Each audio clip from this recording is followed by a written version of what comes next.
This is Michael. Hey, it's Michael with McAfee Home Group. We're in our office today and we are joined by Amy. Amy, go ahead and introduce yourself. I'm Amy Griebel. I'm a real estate agent here at Keller Williams and I'm on the Abode & Co team. Okay, how long have you been in real estate? So I actually, as of next week, it'll be 2 years working for Keller Williams. I started in the office and then I've had my license since last March. Okay, so what kind of made you want to transition out of the office to getting your license and getting into the realtor aspect of it? So actually I got the job in the office knowing I eventually wanted to get my license, but obviously as someone young, there's just so much to know about real estate. So I figured just being in the office, like hearing people talk, I'd be able to learn more about real estate before I got my license. So that was kind of the whole plan all along. And then I, in October, decided to make the jump into full-time. Okay, so what kind of really pushed you to make that jump then? I guess I just, like people like you and like other young people that just really made the jump, I saw that once they were able to spend all their time really focusing on their business, it grew and really paid off. And I just knew like eventually I wanted to go full-time, so I was kind of saving money back so that way I'd be comfortable and good once I did make the jump. Yeah, I feel like it's pretty tough to get started going part-time almost because you can't commit 100%. Somebody's like, hey, I want to go see this at 3 o'clock, and you're like, yeah, well, I got work. I can't necessarily do that. Right. And too, like, I want to be a resource for my clients, and if, you know, I'm tied up with work and I can't answer their calls during the day or text them back or take them on showings, it's like, well, then why am I better than any other agent? Yeah. You know? Yeah, no, that's awesome. So do you think having that office experience helped once you got into real estate? Yeah, actually, I think one of the things that helped the most was just meeting all of the agents in the office, because I do think I have that advantage. Yeah, I know, like... Well, you're busy making your calls and stuff, Fair I'm enough. more of a chit chatter. But since I did onboarding, I just got to know like all the agents, and now it's really helpful because if I have questions or people like are more experienced in new construction or rentals or anything like that, I'm just able to give them a call and ask for open house opportunities and stuff like that. Yeah, no, definitely. I mean, it's tough being in here to kind of mingle with everybody, and I'm terrible at it. But because I mean, somebody said the other day we're intimidating almost because of our big you guys our big take door yourself and seriously, and we're like my team. We just love to chit chat, socialize. I think it's the heavy door. I think it's the heavy door that people are just like, nope, we don't want to come past that door. I mean, I still barge in sometimes. But that's fair. That's fair. Some people do, but newer people they don't. Oh yeah, no, I get that. And even since I've gone full time, I feel like there's so many faces in the office I don't know, just because we're growing so much. So I need to go out of my way to introduce myself to people. People are like, hey, how's it going? I'm like, hi, I don't know you, but it is what it is. I don't know, but. So did you go to college then? I did, yep. So just kind of, you know, the normal thing out of high school, which I have a lot of thoughts on college. And I'm glad I have like a communication degree in my back pocket, but I know for a fact, had I been in the workforce for those 4 years, I would have learned way more. And I think I'm good with people and problem solving and stuff like that, but I just feel like I missed out on a lot of growth and learning opportunities not having been in the workforce for those 4 years. Yeah, no, I mean, honestly. I completely agree. I think certain aspects of college, I think, aren't necessary. Again, some people, doctor, lawyer, stuff like that. Oh, yeah, like definitely. A nurse, engineer, absolutely, but like, you know, like communications degree was kind of dumb, but whatever. Hey, you got it now. You met the people, you mingled. Yeah. And it's always something you could fall back on if need be. Absolutely, yeah. And like my parents said, like you'll forever have this, so like just get it out of the way, jump through the hoops. And I was like, okay. And yeah, so my mom, I didn't know what I wanted to study, what my major should be, and she's like, well, Amy, you like to talk, just study communication. I was like, okay, I'll do that until I figure it out. She is a talker, by the way. Yeah, so I never figured it out, but then I had always been kind of interested in real estate, and I hate to say this because everybody says, oh, being a realtor would be so fun. I watch House Hunters. Well, that's what actually got me like thinking it'd be a cool job, knowing that there's a lot more behind the scenes no one knows about. But yeah. Yeah, and then you get into it, and then you show the super nice houses, and then you go see the $50,000 flip house, and you're like, okay. But I will say that I think it's really cool that a lot of different agents, like big ones that I've noticed, who do so much production every year, they still will work with the $95,000 buyer. Yeah. It's like they have $1 million listing, but then they're still, selling modest homes. And I think that's cool. Yeah, no, I think that's all, and that's how you build relationships too, especially with first-time home buyers. Oh, yeah. Not everybody wants to go deal with a $90,000 first-time home buyer, but then they buy that $90,000 house, and then they go to sell it, and then they just slowly start building those blocks up until you get up to that $300,000 price point, and you've already done 3 or 4 deals with them. Yeah, and I just think it shows that they don't think one client is better than another kind of thing. Yeah, exactly. So I had one of my first deals was a $5,000, 2 lots for $5,000. That's right. I remember that near downtown, right? Yep, right over there, more toward the new hit, right by International Harvester.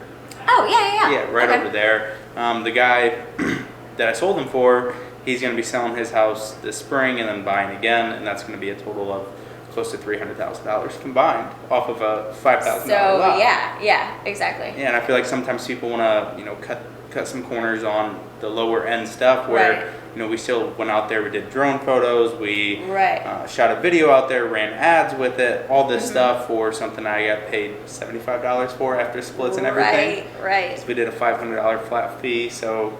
Oh, okay. And I mean, with all the investment you had. But no, I think like real estate is totally like a long game. So yeah, you're just like planting seeds now, knowing down the road it's going to pay off. Yeah, exactly. For you, it's not very far down the road and it's already paying off. So. Exactly. 3 to 5 years from now, it'll be nice once, because my sphere right now, a lot of them are in college still. Right. So once they kind of get to that point, I'm just going to keep kind of nurturing it until it gets to that point. So. Yeah. That's why too, I think, so I'm 24, and so a lot of my friends are thinking about buying houses. That's why too, I knew like, okay, Amy, if you want to be serious about real estate, you have to go full time. Because it's kind of a perfect time, because a lot of my sphere is in like the first time home buyer process. So I just kind of knew like now's the time to do it. Oh, 100%. And real estate's 100%, in my opinion, relationship based. Yeah. I know there's some people out there that are super transactional about it, and it's kind of the turn and burn model, where I'm McAfee Home Group, we're super relationship based.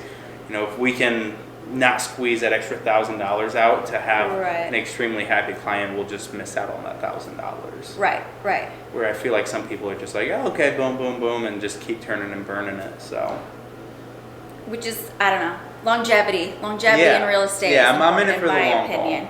Haul. And too, I think about so on our team, we get professional photos for every listing. Yeah. It doesn't matter the price. Where I know sometimes other agents only up to a certain, like after a certain point, then they'll get listing photos. But I feel like you want to build your brand and be known. Yeah, have that portfolio of, hey, we don't, if I'm going to sell a $150,000 house, I have this brochure of a $150,000 house that we did awesome professional photos on. You don't have to take my brochure with cell phone pictures. Yeah, and I feel like that listing is like a representation of you and your business. So, I mean, listing photos aren't that expensive, and it makes a big difference in my opinion. Oh, it does. It hooks them in, and then they go there, and they're like, I'm disappointed now. Well, okay, yeah, sometimes. But, whatever.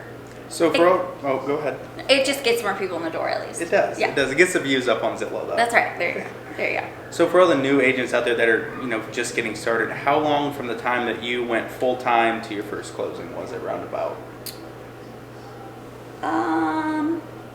A month, maybe.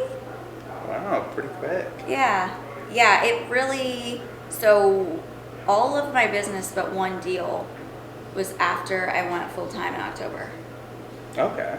So and I've done I think 10 transactions now. So I think it is a good example of the value of going full time.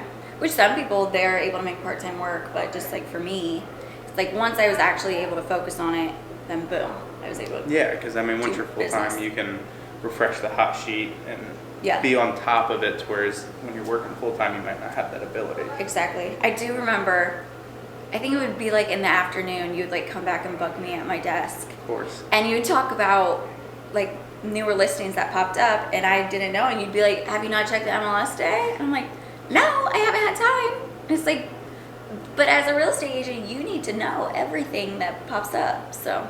Yeah, I mean, you're that first point of contact. I'd rather send my clients a property than them reach out to me about seeing something. Exactly. Yeah. Because it looks good. They know that, hey, nothing's going to slip through the crack. I've had people say, like, you are super hungry. I mean, like, you're on top of it. Right. And that's what I strive to do, because that's what, in my opinion, a good real estate agent is, somebody who's constantly sending them stuff before they can send it to you. Okay, now question. I'm turning it on you. So you just dove right into real estate full time. Yep. Right? So where was that? Like, were you scared and had you thought about it a long time and then just decided to make the leap and to go? Like, how did that all? Yeah. So for anybody who doesn't know, out of high school, I was an electrician. Did about a year and a half in the apprenticeship. Mm-hmm. Then they shipped me up to Goshen. And over the summer, I kind of started getting a little tired of being an electrician. It was getting boring. I'm a super motivated guy. Yeah. And it was kind of like, okay, go to work from 6 until 3, and then I got nothing else to do. Right. So then I started going to college full time also on top of that, because... That's right. Yeah, I remember you saying that. Because I was just getting bored. I felt like I wasn't doing enough with my life. So I was going to, it was a full schedule with working 10 hours a day, full class schedule on top of apprenticeship classes. Mm-hmm. And then once that summer ended, they ended up shipping me up to Goshen. Fun. I was living in New Haven, so it was an hour and 30-minute drive there, an hour and 30-minute drive back. You were doing that every day? Yeah, so 3-hour road time every day. But you barely had time for that drive. Yeah, it gets worse. Oh, okay. So I was leaving my house at around 3:30, 4 o'clock in the morning. Get there by 6. So this is how you're able to get into the office before 8. Oh yes, okay. Yes. Waking up at 5:30, nothing compared to 4 in the morning to get dressed, drink your coffee, and leave the house. Yeah, that's horrible. So we're hour and 30-minute drive each way. We're working 10-hour shifts, and then I'm also going to school full time on top of apprenticeship classes. And one day, so apprenticeship classes, with the way it was worked, because we work in tens, you would get off of work, drive the hour and a half, literally straight to the apprenticeship classes, and then be there until 9 o'clock, and then go home and go to bed, do it again. Holy crap. So one night, it was like 2 weeks after I started going to the Goshen job site, and I was sitting in apprenticeship classes, and I was like, I want to be a real estate agent. Well, and I had researched it for like 6 months prior, but I wasn't like super serious about it. Uh-huh. And then one night I was just kind of sitting in the apprenticeship class. I was like, you know what? Let's go be a realtor. So then I went on the ceshop.com and signed up. Bought the free licensing. So then after that, I met with Jake. So Jake was... Yeah, I wondered how that connection was made. Like, how did you guys... Yep, so he had listed my parents' property. My parents bought a property out in St. Joe, Indiana. Okay. For a barn, and there was a house on it that they didn't really want. They just wanted the barn for the lake stuff. Oh, yeah. So they fixed up the house and sold the house, and Jake was a realtor, and I was like, shot him a text, I was like, hey, you mind meeting with me? And Jake, come to find out later, he was like, yeah, man, originally I had set like 15 minutes aside for you, and then I was just going to push you out the door. But we ended up talking for like 45 minutes, and then set a second day to talk, and then did that. I wondered where that kind of came from. So how did your parents connect with Jake? So he had listed my aunt's house. Gotcha. Yeah. So it's that's why it's cool. And then you just make those connections. You do a good job. You get the referral. Yep. I knocked his socks off in the interview process. You probably felt bad for you. Heard about your schedule. It's like, all right, I need to help this guy out. Well, it gets worse. So then once I met with Jake the first time, I was like, all right, I'm 100% going to do this. Did the pre-licensing in about a week and a half. On top of work, school, everything. So, yeah, every night I'd come home from work, do my pre-licensing until I went to bed, and then go to bed, wake up, do it again. So a week and a half for 90-hour pre-licensing. Yikes. And then I took my test, passed the state, failed the national. Did you never sleep? I slept. I slept. Oh my gosh. It was sucked. It was a bad week and a half. Paid off. Oh, 100%. Yeah. Okay. So, anyways, then you passed the state first. Yep. Yeah. and then took the test. Well, passed the state, put in my 2-week notice, said, all right, well, I guess I got to pass the national now. Yeah. Put in my 2-week notice. 3 weeks later, I took the national, passed it, and the rest is history. Dang. Yeah. Good for you, man. Yeah, thank you. It's and it's cool that like you made the decision, like this, like just a trade job or whatever is not for me so young. Yeah.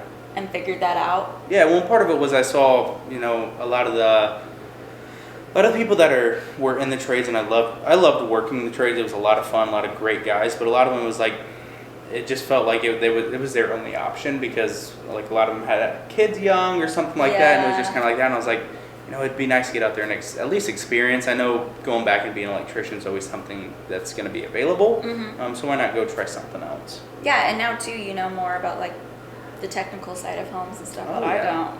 Yeah, no, I look at stuff and I'm like, okay. But it also plays a bad part because I see stuff on inspection reports and I'm like, that's no big deal. But I can't say that. Yeah. So I got to hold my tongue a bit. But I'm like, that means absolutely nothing. But it does mean something. But I can't express that. Right. But inspectors, they know a little bit about a lot of stuff and not necessarily always a lot about everything. Yeah, exactly. Yeah. Makes sense. So never mind. I lost my train of thought. You can cut that out. So what was your biggest kind of shock getting into real estate that you didn't really think about until you were a full-time agent? Just how much there is that goes on behind the scenes that people don't realize. Especially like, because some people have different opinions about real estate agents. But there is so much that goes into it that a lot of people don't realize. Some transactions are really easy. Other ones, there's just a lot of hiccups that are unforeseen. And I think that's why it's super valuable to be working with an agent. But one thing that really shocked me, and I still think about it and think it's amazing, is I was in sales before, and everyone there was competing against each other. Because, there was only so many businesses to prospect, and it's just like we were competition. Where here, maybe it's just our company, I don't know, but everyone is so willing to help. Yeah. Okay, maybe no, you. like help, but I'm still gonna compete. I'll help. Anybody who's got a question, but I'm still gonna compete for clients. Well, obviously, there's a lot of real estate agents out there, but I'm just impressed that like the veterans, like even like Jake, are just so willing to help like young people like us answer questions, like tips and tricks, and because I did not see that at the company I was at before.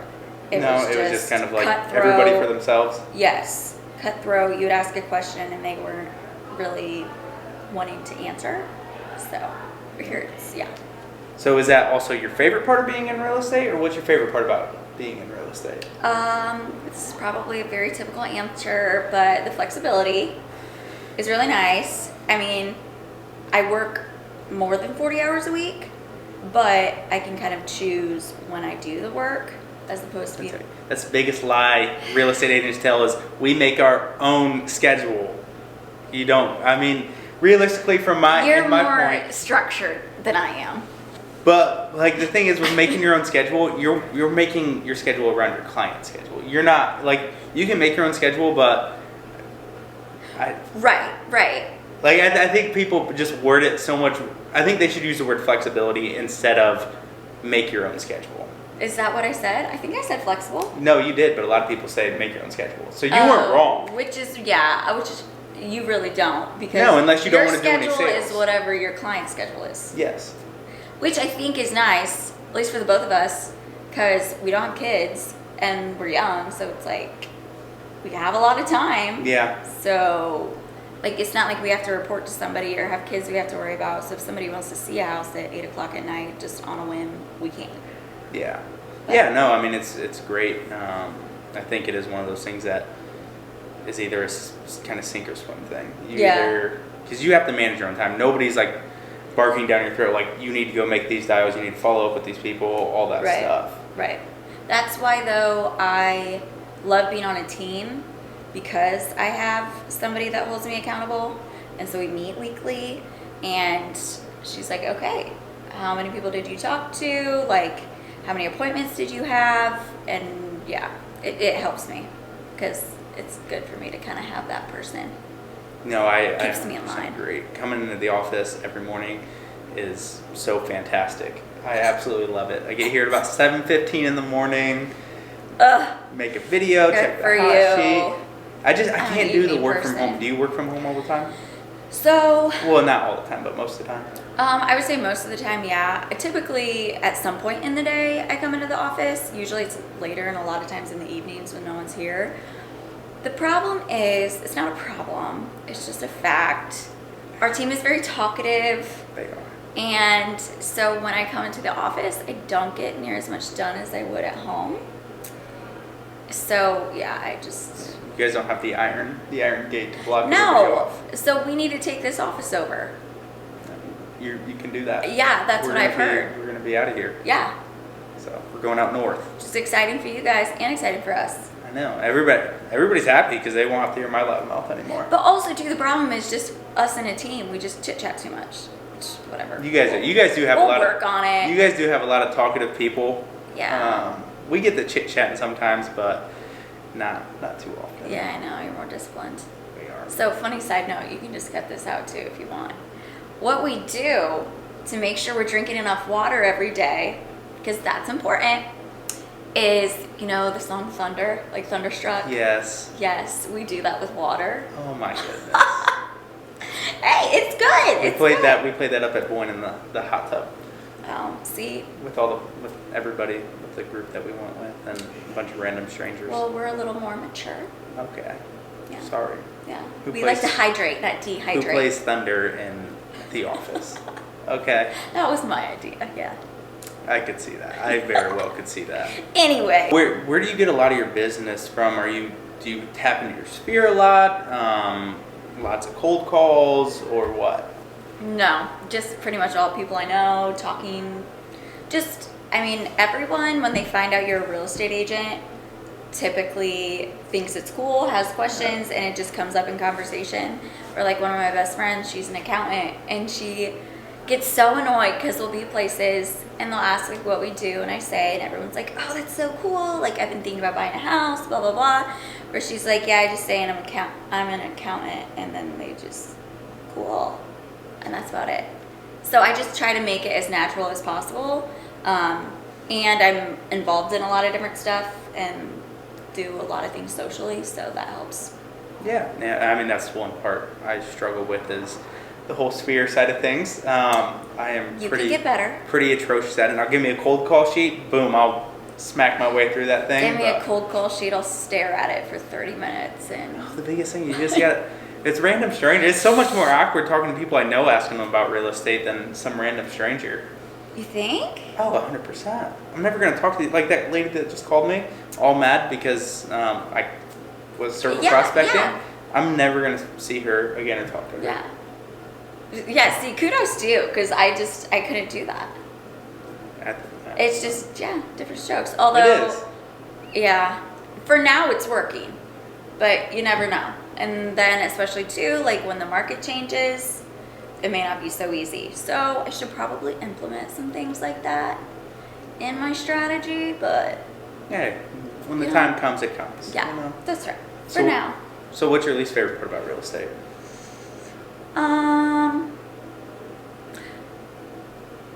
don't know. I mean, sometimes it can, it's not frustrating, but every day, I don't really know what I'm going to be doing, especially in the evenings. So if someone asks to plan something a couple weeks out, I'm like, I can't necessarily say yes. Yeah. But I kind of like that though. I'm a very spontaneous person anyway, so I kind of like it. I don't know the worst part. Some things can get really stressful, especially being newer, and a lot of situations are still kind of unknown, but that's why it's nice to have a team and like people have been there before. But there's not a whole lot I don't like. Interesting. Why? What would you say? The phone never stops ringing or buzzing. Okay, I will say yes. When I'm with friends, they're like, get off your phone. Oh, I get yelled at all the time. All the time. I was actually, Yeah. so funny story, I just took a vacation up to Boyne to go snowboarding, and on the lift right up, I was talking a buyer through getting pre-approved. That's pretty cool though. It was pretty awesome. I was just riding up there, put them on speakerphone. It was kind of cool, but my friends were angry. They were not happy. Yeah, my friends are kind of like that too. But I was in North Carolina and was doing a deal, and so they waited like 2 hours on me to go to dinner, and I'm like, I'm sorry guys. So go. Okay, but you know what I actually did? I took my laptop to dinner. We were sitting at like a high top table and like on the bar side, and people would come up to me like, what are you doing? And I'm like, I'm in real estate. Yeah. And then that starts conversation because everyone thinks it's cool. So. No, that's fair. And I think it's really hard for people to understand that aren't in real estate or an independent contractor kind of job. Like, it's not work. It wasn't work to me to do that. It wasn't work to me is coming in at 7:15 in the morning and making my calls. That's the work part of it, where talking to somebody through getting pre-approved or setting up showings for somebody, that's not work. Showing property, I don't really see as work. I love going on showings. It doesn't feel like work, and I feel like there's such a kind of a negative vibe toward it. Like loving what you do and doing it all the time. And now again, there's points where it's crossing the line if you can never put down your phone. But I just feel like there's a really negative vibe toward it. Yeah, no, I agree. But when I go on showings or I'm out driving around doing whatever, I don't feel like I'm working. No, you're just like, no. Yeah, I know. Turn on the jams and just get to going. Podcast for me. Podcast. Have you listened to Never Split the Difference? No. Listen to Never Split the Difference. It will change. What's it about? He's a ex-FBI hostage negotiator. Cool. And he goes through, it changed the game for my phone call conversations.